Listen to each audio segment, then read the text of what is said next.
This is certainly no ordinary time.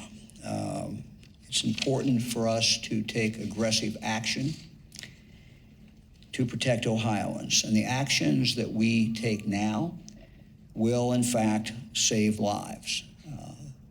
That we are sure of. And you're devastated in the sense that you've been working for past almost 3 months trying to get your character down, and then you don't get to go on.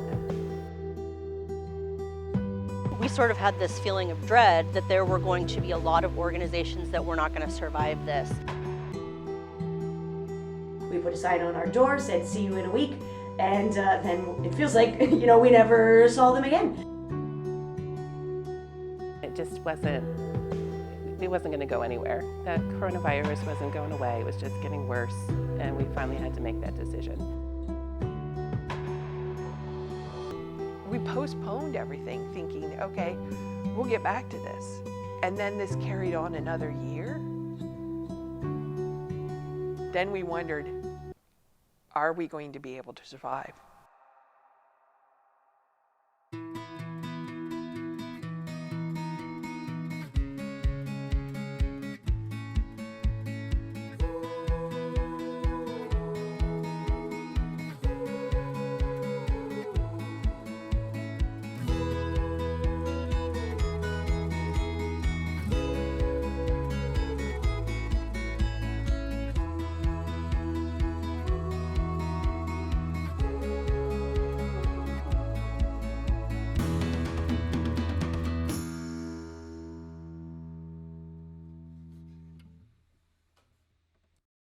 So my name is Nina. I am the program director here. So I design and implement all of the classes for kids, and I direct the musicals and plays and do some music direction. And I've been at Mad Factory for about 14 years now, but it has been around since the 90s, before I even lived in Ohio. It started as a summer program put together by some parents that wanted theater activities locally for their kids. And it grew into kind of a full year thing, and then it grew into doing outreach at schools and daycare centers. So today we are in multiple schools in Lorraine County. We have multiple summer camps and lots of night classes, and we do two plays a year, 2 full musicals a year, which it used to be just 1 musical per year. That was all we were doing. So it's definitely grown over the years. And our mission officially is to empower and inspire people of all ages through music, art, and drama. That's what the MAD stands for, music, art, drama. Early 2020, we had just closed our production of Heather's School Edition, which closed in, I believe, the first weekend in March in 2020. And so the news stories were already out then about this mysterious virus that was going along, and we were like, oh, thank goodness that didn't come for us. We just missed it. So we were doing our normal thing. We had a program in some of the schools that we were going to after school. We had just closed this musical. We were about to start rehearsals for, I don't even remember what musical it was. I think it was like Lion King Kids or something. And then all of a sudden, one day, we just saw the news story that the schools were closing. And we sent an email out that said all activities are canceled. We put a sign on our door, said, "See you in a week." And then it feels like, we never saw them again. It was a big deal, right? This has never happened before. So it's actually strange. I put the sign on our door that was like, no class tonight. And there were it was so abrupt that there were kids that were coming up the stairs like for class. I had texted every single parent, and I had emailed everybody, and still, it's like when you do that an hour before class, not everybody gets the message. So I had students coming for class. I was like, you need to call your parents, tell them to come get you. And then I went to another rehearsal for another theater that had not closed down yet. So closed ours down, and then I went somewhere else. And obviously that production ended up getting shut down. But it was it felt like something really big, even though I didn't even know how big at the time it was. But it was certainly the first time in my 15 years at Mad Factory that I had to,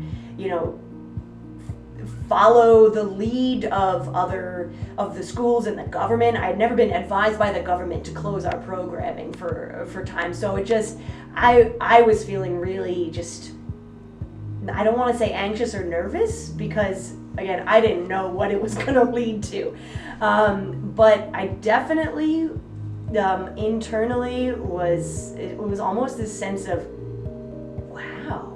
after we panicked, right? After I enjoyed 2 weeks off from my job, and it was like, oh yeah, great, we just closed this show, I could really use a break, we'll regroup, we'll come back with some great ideas, and then it went on and on. So our first kind of plan was we had to give parents the choice. We gave them the choice right away. We said, hey, listen, your kids can, as soon as we learned about Zoom, we were like, you kids can either continue to join us on Zoom, this new thing, or they can get a refund for the classes. We were pretty not too far into our semester at that point. And then we met with our board almost every day, trying to figure out what to do, trying to figure out what level of pay cut we were going to take. We just really wanted to stay connected to people. We're a very small nonprofit, a small community theater with a really close-knit family of alumni and current students all over the United States. And so we didn't want them to forget about us, and we didn't want to forget about them. We needed them. This is our whole lives. So we wanted to make sure that everybody knew that we weren't going anywhere. So we had to figure out how to let them know that we weren't going anywhere and how to keep money in the bank account. Those were our top two priorities. We rehearsed a play on Zoom and recorded it and performed it on Zoom. We had a audition preparedness class for tweens on Zoom where, we would send them the MP3 files of their cuts and then they would play it from their end and sing it. Well, I say that now. Oh, we had them play it from there, and it took us a long time to figure out how to get to that point. And we did some comedy improv sessions on Zoom where we had like kind of just alumni come join us, come hang out on Zoom and do improv. Have you ever done improv on Zoom? It's a thing that we did. But mostly we just did chats. We had Zoom office hours. And so every like Tuesday and Thursday or something from 12 to 2, Amber and I would sit on Zoom and do our office work together and put our Zoom code out there so anybody who wanted to just come see our faces or see a friendly face or talk could come and hang out with us and do that. When we started doing these Zoom meetups, I would get off them and be like, oh my gosh, like what are we doing here? And then people would text us later and say, oh my gosh, thank you for doing this. I was just sitting around, watching paint dry, staring at my phone. It was so nice to have an activity to do. So overall, the response was incredibly positive. People were not shy about the fact that they really needed some connection. Summer 2020, we did a Zoom summer camp, 3 days a week. We were on Zoom with the kids, and then the other 2 days we gave them activities on Google Classroom to do, and we recorded plays with them. We did another Zoom musical in the fall of 2020. This one was a little bit more of a production value, where we had a different director taking care of the direction on Zoom, and we had a couple editors. We actually were able to have like a film premiere at the local Atlas Cinema in Elyria, where the kids could see themselves on the big screen because they didn't get to have any other contact with other kids. People are starting to come back, but there's reports everywhere of theater shutting down production because people are getting COVID. We were not ready to take the legal and financial risk, basically. We had attended a lot of scary seminars over the pandemic that were like, make sure everything's in writing and nobody can sue you. People were basically scaring nonprofits into believing that their careers would be over if anybody got COVID on their watch. So this is after a whole year and then some of being only on the computer. We moved to outdoor programming, so we bring our summer camp back 3 days a week, half day, outside in a park only. If it rains, no camp. Zoom camp. Kids did not love that, but we wanted to keep it going. And we did Comedy of Errors, which is a Shakespeare play that we rehearsed with masks in our indoor location and then performed outside. So this brings us to fall 2021 when we start to get back to normal. We spent the whole semester doing our normal production. So we did a kids musical, Lion King Kids, we did our improv class, we did a youth actors program, and we did a fall play, which was The Crucible, and everything was masks required. We even did some performances with masks on, just to protect everybody. And at this point, for everything up until this point that's been in person, we are requiring vaccinations. So that's kind of how we got out of it. It was first outdoors, and then requiring vaccinations and masks, and then finally, like winter 2022, so really just January of this year, is when we started to restore full programming, which is still with masks and vaccinations required. We didn't lift our mask mandate until this summer. My name is Pam Vandersummon. I am the president of the board of directors for Sandstone Summer Theater of Amherst, Ohio. Sandstone Summer Theater offers quality summer programming for all ages. We have 3 theater groups. Our youngest show, Sunshine, is from ages 4 to 4th grade. Our children's theater is from 4th grade to 12th grade, and our community theater is from 9th grade to any age. We feel that it is important to offer theater participation and education to every age. So after we decided that we weren't going to have a season, we made a conscious decision very quickly to sort of hibernate. We didn't have the funds to be able to be experimental. So we made a decision, and as far as a business perspective, one of the first things that we had to do was to cancel our contracts. So our contracts are written that, everyone is a 1099, but they have to start from May to August, so that way, you have coverage over the whole entire summer. And if we didn't cancel the contracts by May, we would owe everybody, a third of their contract, which we would not have had the money for. And it broke my heart because, I know that, these theater jobs are, they're not everybody's salary, but it helps, every little bit helps. So it was heartbreaking, but that's one of the first things we had to do was cancel the contracts. And then we pretty much just went into hibernation. So I don't even think we met as a board until later that summer. We really were in good shape financially. Not having a building, we didn't have any expenses. So once we canceled the contracts for the payroll, pretty much payroll and budget for the show are our only expenses. So it was pretty much just a straight hibernation.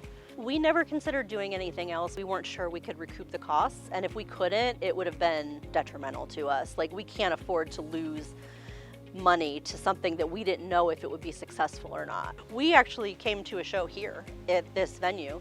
It was the last 5 years, and it only had 2 actors in it. So it was the perfect show to sort of come back with, and I think that was late, maybe fall 2020.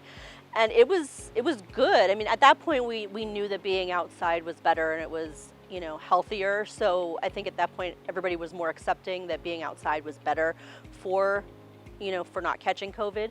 So we came here and saw it, and I think all of us really thought it was a great idea. So we took it back to the board, and we just kind of went with it. And we thought, well, what if we could use the same space?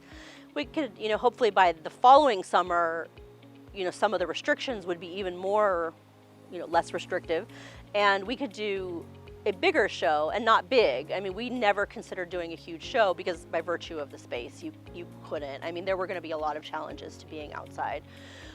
But, we talked about it as a board. Like I said, the director who was on our board had, volunteered to help us out. And we decided to do Godspell because it was a smaller show, and the demographic of people that enjoy Godspell, I think, were people that would really kind of like to be in the park watching a show. So it seemed to be a really good thing to attempt. It was hard. I was very proud of the show when we actually saw it outside. I thought it was fabulous. I thought everybody pulled together as best they could, but it was hard. So behind me is kind of the only set that you have, and Hannah, our technical director, she had to put all of the setup every night. So we were going to do 6 shows outside, and every night she had to come and put it up and then take it down. And we had to load everything in and load everything out. The sound people were basically in the woods up above the hill over here. So, being in the elements, it's a lot more challenging than having a space where you could leave your stuff. And I would feel bad every night when, we had to be out of here at dusk because it's a public park. And everybody was hustling, like, just load the van and get out. So, it was a great show, but it was hard. Yeah, it actually ended up being very profitable. A lot of people came. We just used straight Facebook marketing, and a lot of people saw it on Facebook, and they came out. At that point, there wasn't a whole lot going on yet. There were still a lot of theaters that weren't opening up. I don't even think movie theaters were open yet at that time. So there was still really kind of nothing to do. So you kind of had a captive audience. But yeah, we did very well. Last year we went back to our full normal, and we actually expanded as well. We started a preschool children's camp, so it's from ages 3 to 4 being potty trained up until 2nd grade. They did a performance of Frozen Kids, and it was absolutely adorable. But one thing that I did notice with that demographic of children was they had never really been out in public because everything was so closed, and it was a little rough trying to socialize again. So, you know, it was kind of an eye-opener to what those children face kind of going back to the new normal. Our older children's theater, they did Wizard of Oz, and that is a huge show, and it went very, very well. So yeah, not only did we come back to normal, we went bigger. I'm J.R. Wells. I'm the current president for the Mid-Ohio Valley Players Theater. This organization has been around over 50 years. We originally started kind of traveling, and now this is our theater, which was bought in the 70s, and it's been our home ever since. This theater is a community theater. It is all volunteer. There are no paid people here, so it's all part of the community. And we put on about 5 to 6 adult plays per year and 2 kid plays. This theater itself is over 100 years old. It was originally started to be built in 1914, and then it moved into March 15th of 1915 actually was the opening day, and it opened as a vaudeville and theater and a movie theater. And the first movie that was played here was Charlie Chaplin, and it was 5 cents to come see the show. So that's when this theater started. We are the oldest operating theater here in Marietta. So because of that, you know, I think we're lucky that we have a community that backs us and is supportive of everything. My name's Suzanne Walker. I am a member of the board of MOVP. I am the newsletter chair. Have been involved with this theater since 1999. It actually became a place for us to get connected to the community when my husband and I first moved here from Indiana. So it's been an opportunity to have a creative outlet as well as instant family, which I think community theater does for people a lot. And so recently, being on the board, do directing, acting, technical work, just grant writing, basically whatever's needed. When COVID hit and we ended up having to close down, it was pretty bleak. So trying to figure out where we would have source of income, because ticket sales for any community theater is your #1 income source. We have generous folks who help with productions, but up to that point in time, we had not done a lot of fundraising, and so needed a way to be able to do that. But the other piece for me at that point in time was seeing the isolation for people and wanting to be able to find an opportunity for people to have an outlet where they could get together safely and still be able to be creative. We were preparing to do a big show for us, which was And Then There Were None. We had everything set. We were in the final. We did the tech week. We were ready to go on that Friday, and we shut down. So everything started shutting down. And we could have possibly done that first weekend. It was kind of iffy, and we talked to different people, and we worried about the health of our people on stage and those kinds of things. So we decided the best bet was just to shut down and hold on. So that became the set and everything that would last for a year. So it was literally almost an entire year before that got to be put on the stage. So we had already paid for it, we just postponed everything. And so the theater got shut down, and everything that was going to be starting the next season, our season runs from August to July.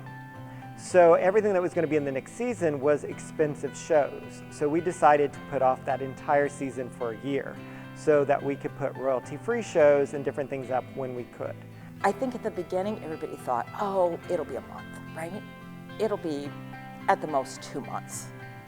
And then it was 3 months, and then it was 4 months. And so after those first couple of months, it was obvious that we needed to do something else, not only to raise money, but to help raise people's spirits, to get entertainment out to our folks who were shut in and didn't have any other way to get out.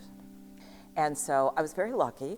I work at Marietta College, and when we had to go to Zoom, we actually purchased several Zoom webinar rooms, which provided a secure online basis to be able to, behind a wall where we didn't have to worry about people turning on their audio or turning on their camera or Zoom bombing us, right? We could do it securely. We could do theater in Zoom webinars, put the link out for people to come in and view, but not have to worry about the security piece. And so it gave us an opportunity to come together as actors, directors, and technical people and provide the show. So we would actually do a night where we would put the Zoom link out. Our local media helped us to do that. They could come watch the show live. We would also videotape it and then put it out as a Facebook premiere the next night. And that way we had two fundraising opportunities. So they could go online and donate during the live show, or we would put the Facebook donation tag out for the premiere video. We had a huge following that was coming to see the shows online. And when we were able to get back into the theater, the first, except for And Then There Were None, all the other shows we were allowed to stream. So we paid some royalties, or if we didn't, then we were able to stream those for people at home. So that gave us an idea so we could come into people's homes. And that was what we wanted to do. And we didn't have a venue for a drive-in theater or anything like that. We could still have people in the theater, but we just couldn't have the amount that we needed to pay for everything. Our president, J.R. Wells, actually came up with an idea of doing a phone-a-thon to call people to get support, and it went really well. We had to do something to get the money coming in, and that's what we started, the Pledge-a-thon. And the Pledge-a-thon is we call the community and say, we need your help. Would you pledge and donate to the theater so that we can keep the lights going and we can pay for that? So we cut our budgets, we cut everything down to the bare minimum, and we discovered we needed about $20,000 to make it through the year. And our community came in and supported us so that we were able to make it through the year. And they've been doing that since the past few years. We've been able to get enough money to keep the theater running and operating. We don't necessarily make enough off of each show to do that, so that's why the Pledge-a-thon has been a big success. The theater here was paid for many years before I became a part of it. And they had taken a loan to be able to do that. Now we own the building that's next to us, we call the Annex, which has renters down below, and then we use the space up above for a costume department and storage and also a rehearsal hall. So that one we don't own, so we still have to pay for that building. Luckily, the renters is what paying for that building, so we didn't lose anybody. We have to be lucky through all that. The businesses were able to continue on and pay their rent, which helped us for here. But paying the heat and everything that we need to hear, that became the challenge. It's a matter of prioritization, right? So what do you have to pay? So it's truly that point in time where you do the needs versus the wants, keeping heat on in the building so things don't mold, and you have extra destruction, right, because of being closed down and shut up and not having air and stuff in here. So from a board perspective, it's sitting down and going, what do we have to pay? What absolutely needs to be fixed now? What can be deferred maintenance? And making those decisions. So we were very lucky. Suzanne Walker, who's been our grant writer, you can ask her some questions about that, has wrote some amazing grants that's allowing us to repair and fix and get our theater back up. So over 100 years old, things still going to break down. We have to keep rebuilding or replacing and fixing up. One of the things that COVID money came to the local city, and they were able to more broadly subscribe who was able to apply for it. And so anything that had to do with tourism or revitalization of the downtown area, and so that's the one we were actually able to apply for, to get a new stage and to get interior painting. We also have a large grant coming for the exterior that I can't tell you about yet because the press release hasn't been put forth and we're not able to talk about who that's from, but I'm really excited that that's going to help us with the exterior. We lost our older audience. That's one that we're not seeing as much of, and we understand. So we're not seeing them. And a lot of our older audience will do the streaming if they're capable of doing that or watching, they'll do that part of it. We lost a lot of them and we're slowly getting them back. Most of it was, as we're getting ready to open back up, most of the audiences actually was willing to work with us, and they separated if they needed to keep space. They kept with their parties. They worked with us really well because people really wanted to be entertained. They wanted to be out of, sitting at their home all the time when we got opened up. We had people coming from all over Ohio and all over West Virginia because we were one of the theaters open. So literally people were traveling hours, staying in hotels just to be able to come and see the theater. We already had survival skills, and we were already a family, and this was just another bump in the road. But having the avenue with the online piece allowed us to stay connected and stay close, and folks needed that outlet and had the passion to want to be able to deliver it to other people in the community. And when you work together for something to help somebody else, you survive. So through the pandemic, we were able to connect to people younger, and now we have younger members on the board. So we're trying to get younger people more into the theater, not necessarily just kids, but adults that can take over when, let's face it, I'm not going to be president forever. Somebody else can take over and do that part and keep this theater going. There were many presidents ahead of me that have done amazing stuff to keep this theater up to this point. I want to keep it going for the next president that comes along so they can keep it going for the next one. And I think that's what we're looking for as a future. I'm Kathy Highland. I'm the vice president on the board here at Curtain Players. That puts me in charge of the season planning committee, which is finding the directors and the shows that we're going to end up doing, making sure there's a good balance in there. I actually also run the box office for us. I'm the coordinator, just working with some other people, and one of them said, you should come do stage manager for me here at Curtain Players. Okay, and that's kind of how they sneak into you and start getting you more involved in a certain group. And then pretty soon you find yourself the vice president on the board. And we're actually in Harlem Township, which is farm country for miles. This used to be a church. So it's a pretty small space. We're kind of out here on our own. We do 6 shows in a season. We don't do a lot of musicals just because our space is pretty small to try to get a combo in there for the musicals, but we're not opposed to it. Like this year we're doing Tick, Tick, Boom, which is a smaller cast.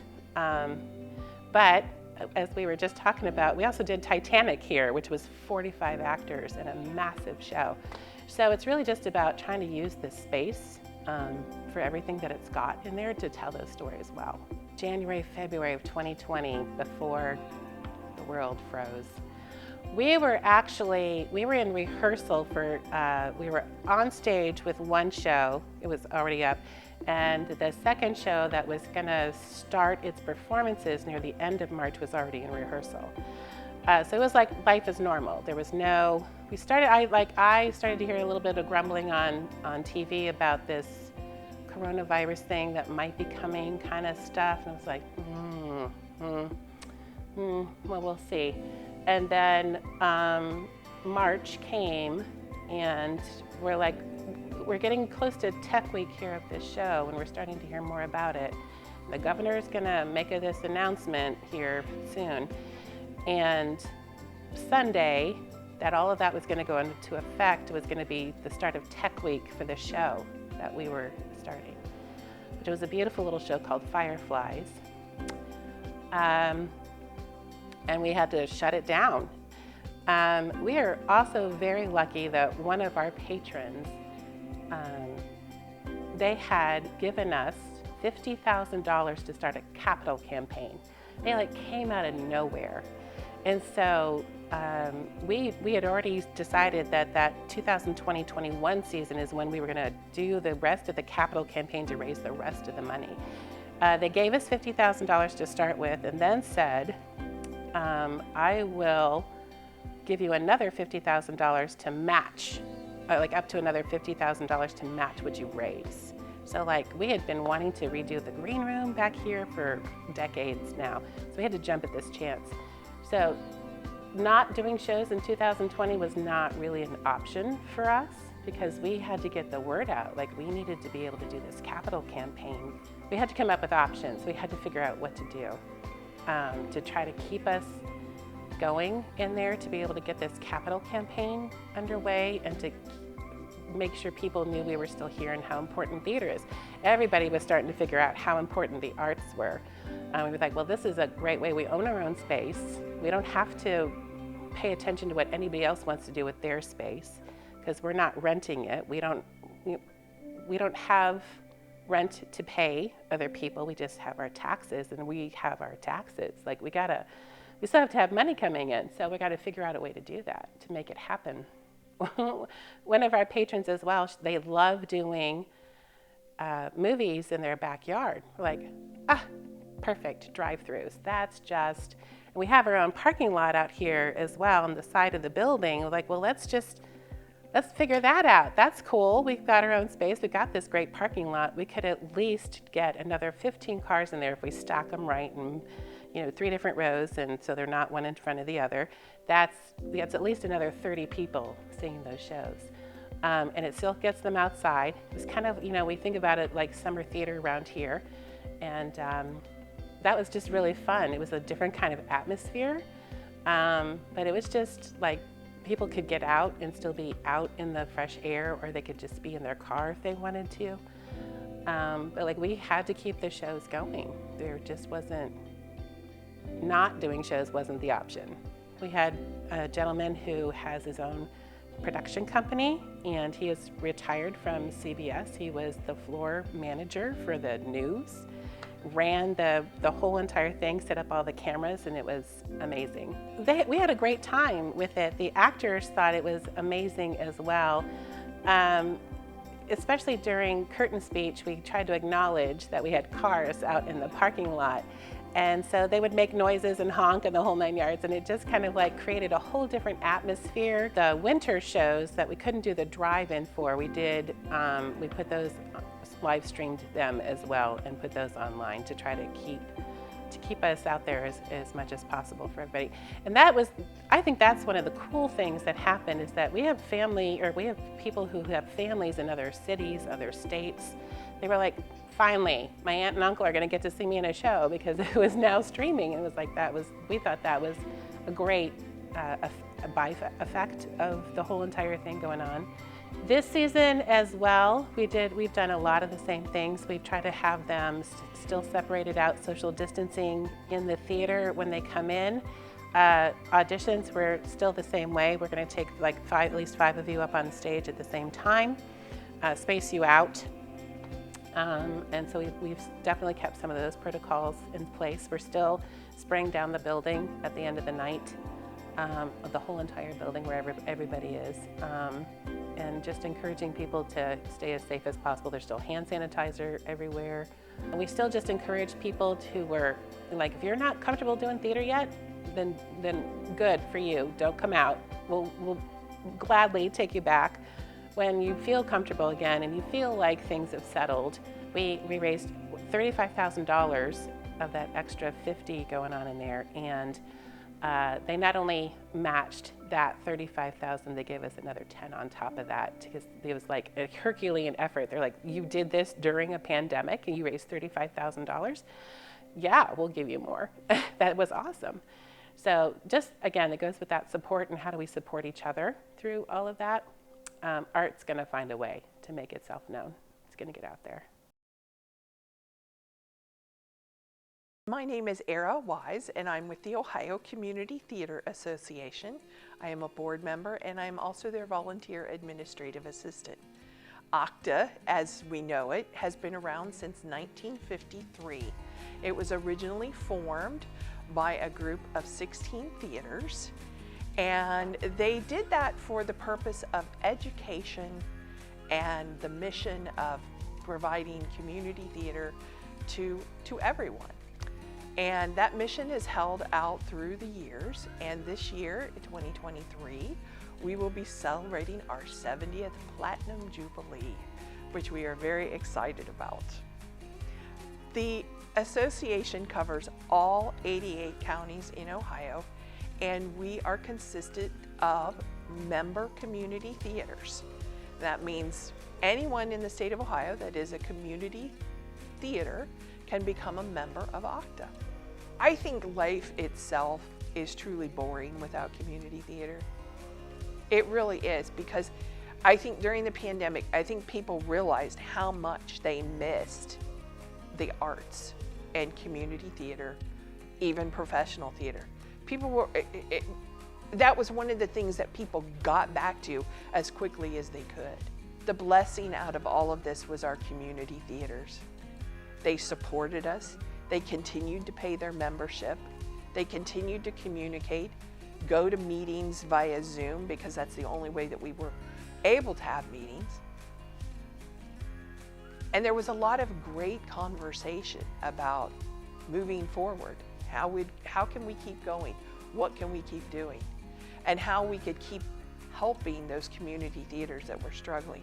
Many of our theaters don't have their own space. So they were in a situation of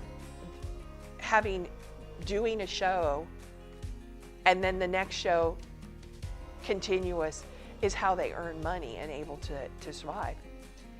And without that, there was several of our theaters that did fold. And it's unfortunate, but the pandemic definitely pushed that.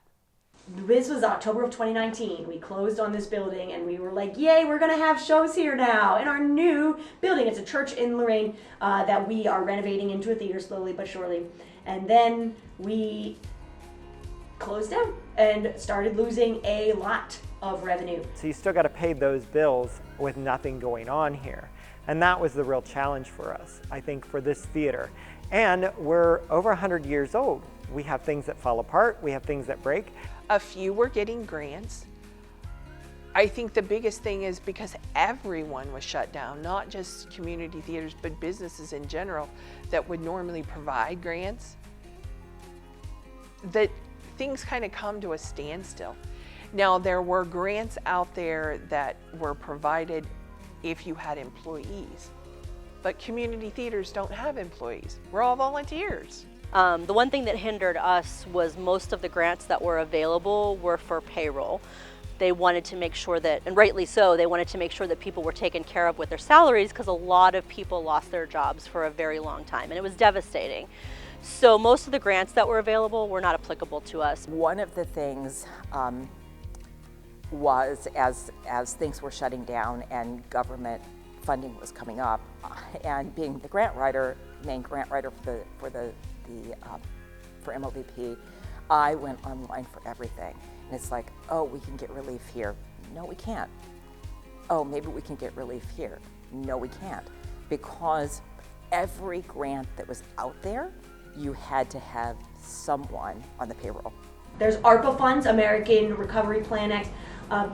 That's a little bit trickier. Anything that is federal is a lot trickier. There's a lot of arts organizations that are not funded through the Ohio Arts Council, and therefore we're not eligible for these funds. We do get funding from Ohio Arts Council. We get matching funds for the Art Smart and community arts. So it still was confusing to us. There are still, I guarantee there's money out there that is available to us, that the guidelines are so confusing that us and other theaters are not even able to access it. Most of our theaters were being supported by their communities, by their own patrons, their board members. You have about 10 to 12 people on a board, all with their own ideas, all wanting what's best for the theater. And so the challenge sometimes is everybody to come a common place to move forward. And I think with this past board through the pandemic, we were able to be on the same page. That was a plus, that we're able to move forward. Now, does everybody see eye to eye? No, but we were able to make an agreement to be able to move forward. And I think that's a key to our board. One of the things I enjoy about doing community theater here is the support that we get. Whether it's businesses who are willing to sponsor our shows, so we get a sponsor for every show that helps us with the marketing piece, that helps us to be able to have a little extra income to help put the show up. We always have business sponsors who are willing to do that. Our local media is very helpful. We're involved with the chamber. We have definitely called upon the support of our local Lorain County arts community. We have this Lorain County Arts Collective, which I don't even remember what we called it at the start of the pandemic. Probably just like, help us meeting. And once a week, we would get on these calls with other Lorain County arts groups and talk about how crappy everything was. We were commiserating at first, and then we were making a plan, and we were formulating a plan. And now, to this day, we continue that. And the support, the community was supportive before, but now we have this tangible, actionable support group that we are still continuing. So that's a huge takeaway, is that we in the Lorain County and greater Northeast Ohio arts community want to support each other. That's something that I don't think is going to go away, that we are taking as a positive from the pandemic. There were some of our theaters that were fortunate enough to have had money put back, or had grants, or had been working on things that they were able to shut down and work on projects that needed to be done that they weren't able to do because they were busy doing shows. We have received money to replace the stage that's behind me, which is close to 100 years old. It's almost the original stage except for certain parts of it. So that's going to be replaced. We're also going to paint the interior of the theater. We've gotten a grant to do that, and also to paint the archway, which is outside of our theater. So that's a wonderful thing. We are more funded than ever because I think we must have just had time to, I don't know, like strengthen our abilities, because we write more grants than ever, we do more programming than ever, we hire more teaching staff than ever. So do I want to go back to the pandemic? No, obviously not. Am I positive that we would be where we are today with the success that we are feeling as an organization without having that time to kind of regroup and really evaluate what our priorities were, what our values were, and what we were capable of? Probably not. We'd probably be still slowly but surely making that progress. It helps the economy in so many ways. It brings people into your community, and usually what happens is people come in and they want to see a show. So what do you want to do before a show? You want to go to dinner. Okay, well, you have friends in the show maybe. What do you want to do after the show? You want to go someplace and have some drinks. Okay, so that's bringing into your community that. Maybe people are going into a community where, and for example, our regional festivals, we go into communities where the festival is a 2-day. We have to stay overnight, so you're putting money into a hotel. That's a community project. There are so many things that the community theater impacts. And a lot of times people will come to see your show that maybe haven't been in your community before, and they see something interesting, so that brings them back for something else at another time. The community comes out for us in droves. And not just Westerville, but like from, we have people coming from Grove City as well, all the way across. We have actors that come from Marysville. We have an actor right now who's in this show. She's coming from Logan, Ohio, which is about an hour and 40-minute drive to get to us. So if you're doing the shows that people want to do and come out to see, then you're going to get the people to come. We're also working across the theater with the People's Bank Theater across the street, So the idea is we want to start working together to create a theater district here in Marietta. So they do bigger shows, more of a venue, where we're a community theater. And if we're supporting each other, we can be able to move that forward with the city and to say that we're united so that we can eventually have more organization with that. We're trying to work with them to work with the local restaurants and stuff to keeping them open, so that way when our shows are out, people have a place to spend their money downtown and be part of Marietta. It brings dollars into communities. Obviously, when people come to see a show, what are they going to do? They're going to get dinner beforehand, they're going to get drinks afterward. Ooh, explore this new town. Oh my gosh, it's so cute. Tell your friends. So it does bring kind of recognition to a community. Even you saw this from the top down. You saw the Broadway series trying to stream some of their shows for people to be able to watch. We saw Hamilton being put on, I never thought I would see Hamilton on TV. But we saw that. We saw West Side Story. We saw many things that way, and I don't think we would have seen that otherwise.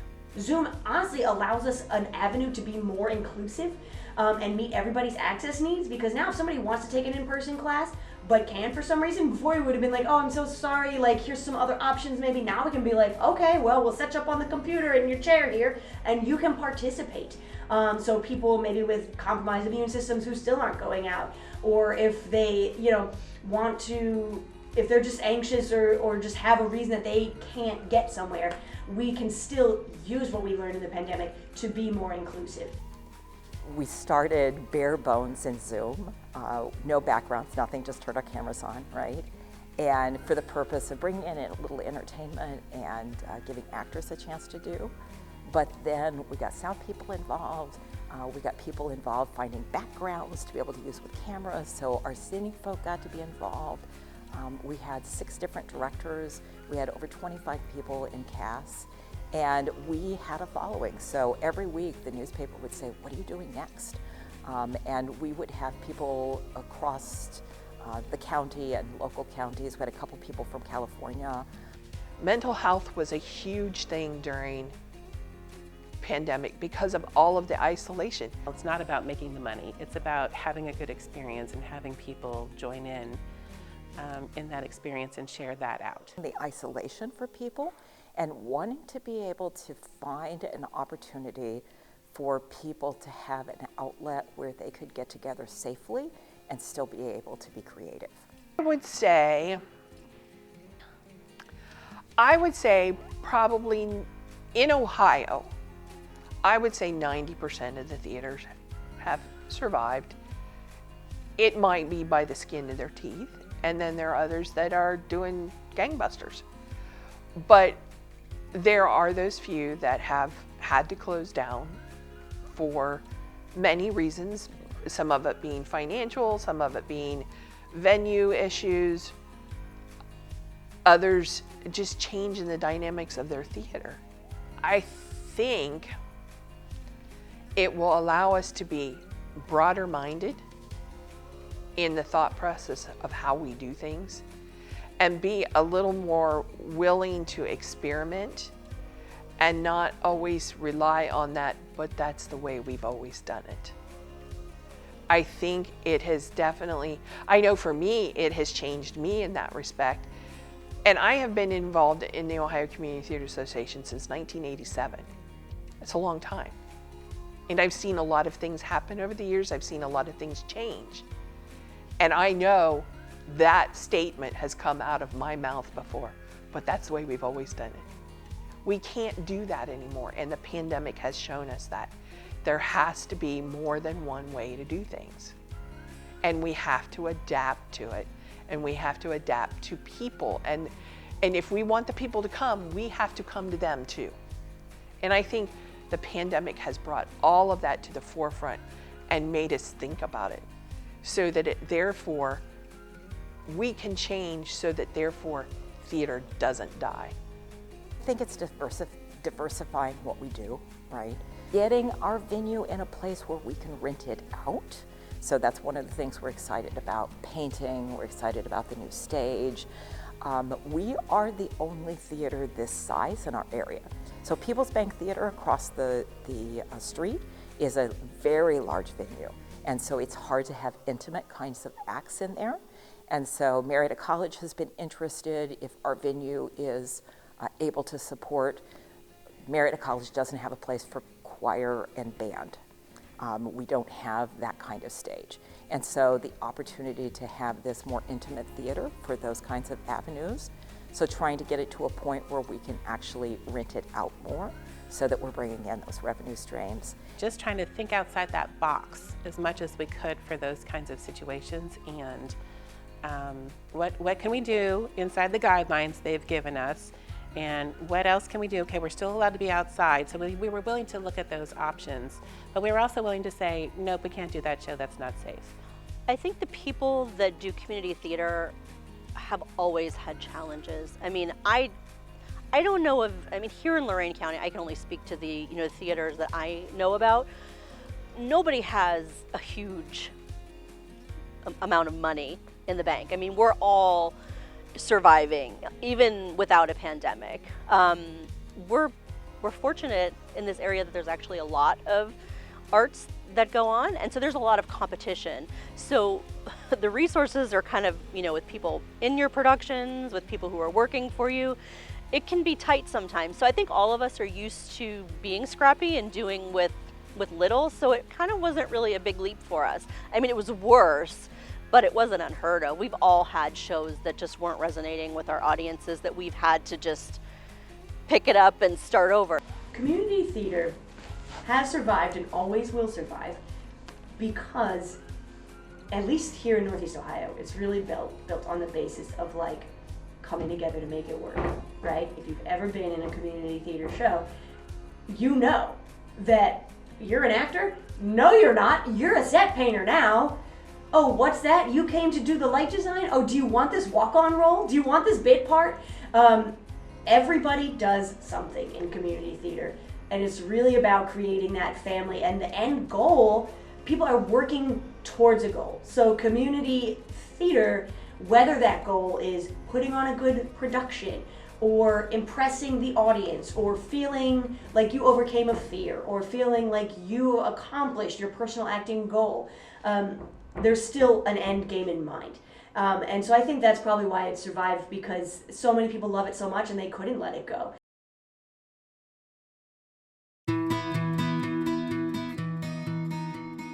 So community theater in particular, to me, is about the commitment of the people wanting to be there because they want to be there. I personally live 45 minutes away, so I come down here to the theater all the time because this is the only place where there is this kind of a community theater for us to be a part of. No matter what your talents are, no matter what age you are, no matter what demographic you are, there's a place for you. And for a lot of kids who are told that academics is the only way to kind of get ahead in life or to like be successful, they need to know that the arts and the creative industries are there for them. We have shirts that we've had for years and years with OCTA, and it says exactly on it what I think theater is. Theater is life.